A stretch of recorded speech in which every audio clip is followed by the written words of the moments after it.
அனைத்து மகளிர் அணிகளுக்கும் ஆண்களுக்கும் நம் அரசாங்கம் ஒரு பெண் குழந்தைகளுக்கு கூட பாதுகாப்பு கொடுக்கவில்லை. ஒரு 45-50 வயசான ஒரு மகளிருக்கும் பாதுகாப்பு கொடுக்க முடியவில்லை. ஒரு குழந்தை ஆரம்பாக்கத்துல அந்த குழந்தை அநியாயமா கெடுத்து குட்டி சவராக்கப்பட்டது.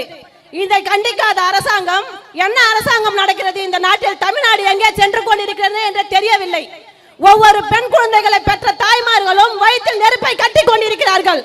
பள்ளிக்கு அனுப்பலாமா அனுப்ப வேண்டாமா அப்படின்னு கஷ்டப்படுறாங்க. வசதி இல்லாதவங்க கவர்மெண்ட் ஸ்கூல்ல படிக்க வைக்கிறாங்க, வசதியானவங்க பிரைவேட் ஸ்கூல்ல படிக்க வைக்கிறாங்க. வசதி இல்லாத மக்கள் எங்க போய் படிக்க வைக்க முடியும் சொல்லுங்க பார்க்கலாம்? பிரைவேட் ஸ்கூல்ல.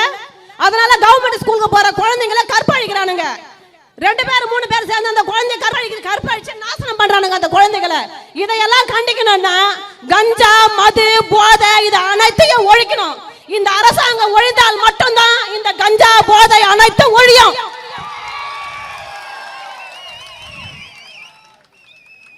இந்த கஞ்சாவுக்கு முடிவு கட்ட வேண்டும் என்றால் இந்த தமிழ்நாட்டில் ஒருவரால் மட்டும்தான் முடியும். அது எங்கள் அண்ணன் அன்புமணியால் மட்டும்தான் முடியும். அடுத்த தலைமுறைக்கு வரும் பெண்கள் அனைவருக்கும் ஒன்னே ஒன்று சொல்லிக்கிறேன் நானு. எங்க அண்ணன் அன்புமணிக்கு ஓட்டு போட்டா மட்டும்தான் இந்த புகைய கஞ்சாவை போதைய அனைத்தும் ஒழிக்க முடியும். வேற இங்க யாருக்கு ஓட்டு போட்டாலும் இந்த கஞ்சாவை போதைய புகைய எவராலே ஒழிக்க முடியாது. இது நான் அடிச்சு ஆணித்தரமா சொல்றேன். நானும் ஒரு பொன் பிள்ளைய பெத்தவதான். எனக்கு இருக்கிற வருத்தம் எல்லா தாய்மார்களுக்கும் இருக்கும். எல்லாம் தெரிஞ்சுக்கோங்க. எல்லா அம்மா அப்பாவும் குழந்தைகளை படிக்க வைங்க. நான் வேணான்னு சொல்லல, கண்ணுங்க அர்த்தமா படிக்க வைங்க. 5 வருஷத்துக்கு ஒரு முறை ஒரு முதலமைச்சரை நம்ம தேர்ந்தெடுக்கிறோம். அந்த முதலமைச்சரை தேர்ந்தெடுக்கிற ஒரே ஓட்டு நம்ம கையில மட்டும்தான் இருக்குது. அந்த ஓட்டு மாம்பழம் சின்னத்துல போடுங்க. உங்க பெண் குழந்தைகளையும் உங்க படிப்பு உங்க மருத்துவம் அனைத்தையும் நாங்க ஃப்ரீயா பண்ணி கொடுக்கணும்னு அண்ணன் பலமுறை சொல்றாங்க. இத மக்கள் காதுல ஏத்துக்கதே கிடையாது. யாரு வந்தாலும் ஓட்டு போடுறது, எவன் வந்தாலும் ஓட்டு போடுறது, 500 ரூபாய் கொடுத்தா ஓட்டு போடுறது, 1000 ரூபாய் கொடுத்தா ஓட்டு போடுறது. ஏன் போடுறீங்க? உங்க தன்மானத்தை எதுக்கு நீங்க இழக்கிறீங்க? இழக்காதீங்க. தைரியமா தில்ல எழுந்து நில்லுங்க. எங்க அண்ணன் அன்புமணி பின்னாடி வாங்க.